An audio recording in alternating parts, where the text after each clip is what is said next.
Well, it's time now to take a look at what's making headlines in the international press, and for that I'm joined on set by Solange Mougin. Hi, Solange. Hi, Haxi. Solange, you're starting off in Turkey, where papers are, unsurprisingly, focused on that conversion of Hagia Sophia back to a mosque. Prayers starting this Friday. Yeah, in anticipation of these first Friday prayers in 86 years, the Turkish press is covering what they're calling the big reveal, or exactly how President Erdogan has gone about hiding the iconography in the cathedral / mosque / museum, etc. Now, the Turkish paper Hurriyet says that a curtain system has finally been chosen. This after a proposal of laser lights caused an uproar out of fear they would damage the centuries-old space.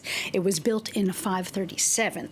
Now, polls show that some 70% of Turks are for this conversion, but it has created much concern, as we know, outside Turkey and among secularists there. Now, the Wall Street Journal argues that that today's prayers mark the end of an experiment with secular modernity, that Ataturk's dream of creating a West-facing identity for Turkey alongside its traditional Muslim roots is over. But the editorialist ends on a philosophical note. The writer says that, quote, for a structure like the Hagia Sophia, no change lasts forever, end quote. OK, well, turning now to the world of sport, where the US baseball season has kicked off. The Japan Olympics, however, not yet.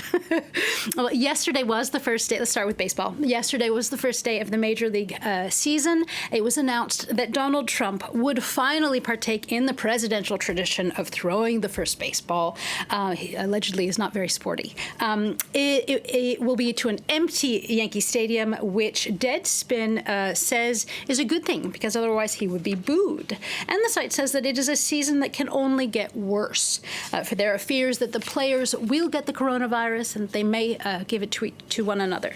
Now, to stop contagion, as we know, the Japanese Olympics were postponed by a year.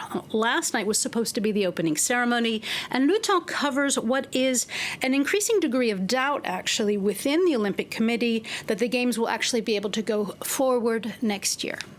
And moving on now to some science news, again, with regard to COVID-19. Yeah, scientists say that pandemics like this one could and will become more common due to a number of factors like globalization and climate change. And a question that I've been asking myself is, how do we lower that risk and how much is it going to cost? Well, The Guardian and Science, the journal, have provided an estimate, and it's actually tiny.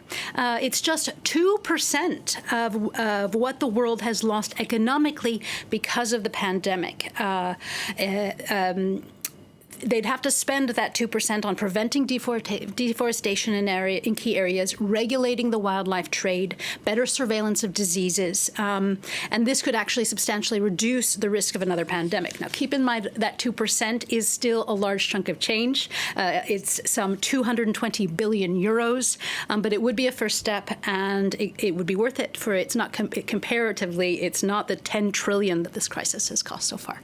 OK, and finally, Solange, you found an article about what summer might be holding for us. Yes, the might is the big word there.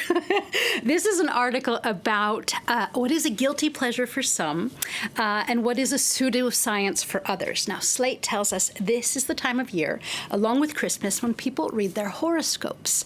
But how are they actually written? Well, Slate asks the question and answers it.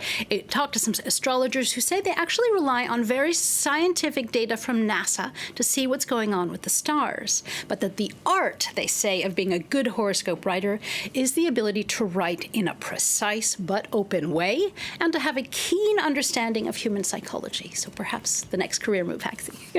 We'll have a look. Yeah. Solange Mougin, thank you very much indeed for a look through the press review.